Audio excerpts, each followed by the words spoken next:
नमस्ते बच्चों, मैं डॉक्टर लता अग्रवाल।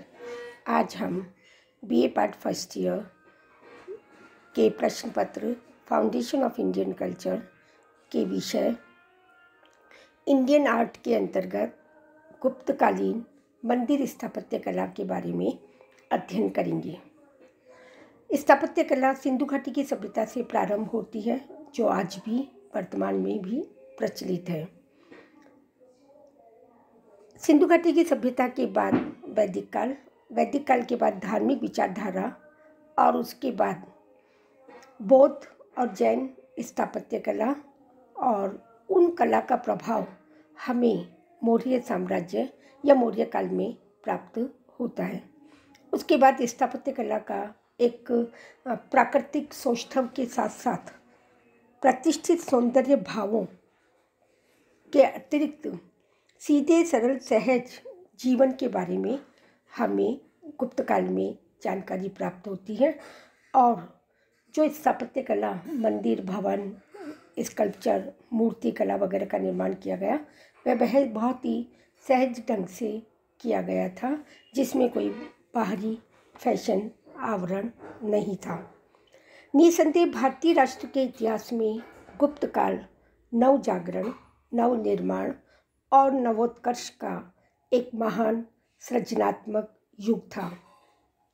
गुप्त युग के राजप्रसाद अथवा भवन में हमें कोई विशेष उपलब्ध नहीं हुए, लेकिन कुमार गुप्त प्रथम के भीलसद लेख में स्वामी महान सेन के मंदिर के वर्णन से स्पष्ट होता है कि यहाँ के मंदिर देव प्रासाद अत्यंत भव्य और विशाल होते थे। मंदिर के मुख्य भवन के साथ मुनि साधुओं का निवास, गृह गुणवार, ब्राह्मणों आदि के रहने के लिए धर्म सत्र, धर्मशाला आदि भवन भी संयुक्त होते थे।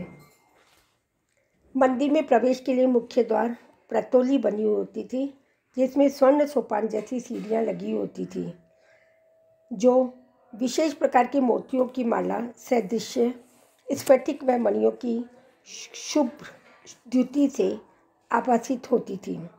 गुप्तकालीन मंदिरों की भव्यता, विशालता हमें जूनागढ़ अभिलेख से प्राप्त होती है। गुप्तकालीन मंदिर ऊंचे चबूतरे पर बनाए जाते थे। चबूतरे की चारों ओर सीढ़ियाँ होती थी। मंदिर के निर्माण में ईंट तथा पत्थर का प्रयोग किया जाने लगा था। प्रारंभिक मंदिरों की छतें सपाट होती थी। कालांतर में मंदिरों में शिखर का निर्माण किया जाने लगा। मंदिर में एक गर्भगृह होता था, जिसमें देवी देवताओं की मूर्तियां स्थापित की जाती थी, और गर्भगृह के सामने एक मंडप होता था।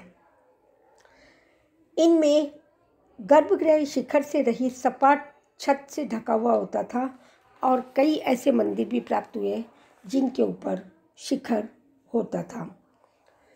हम कुछ ऐसे मंदिरों का हमें अवशेष के रूप में ही नहीं, वरन साक्षात रूप में प्राप्त हुए हैं। जो मंदिर उर्जेत पहाड़ी पर स्थित चूड़ा रत्न मंदिर पहाड़ से निर्मित किया गया, और उसकी भव्यता ऐसी प्रतीत होती थी मानो नगर के मस्तक पर अपना प्रभुत्व प्रकट करता हो।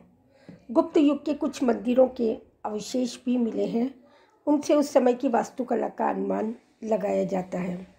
320 ईस्वी से 550 ईस्वी के मध्य गुप्तकालीन मंदिर में भूमरा, तिगवा, देवगढ़, नचना कुठार का पार्वती मंदिर और तिगवा का विष्णु मंदिर प्रमुख रूप से प्राप्त हुआ है।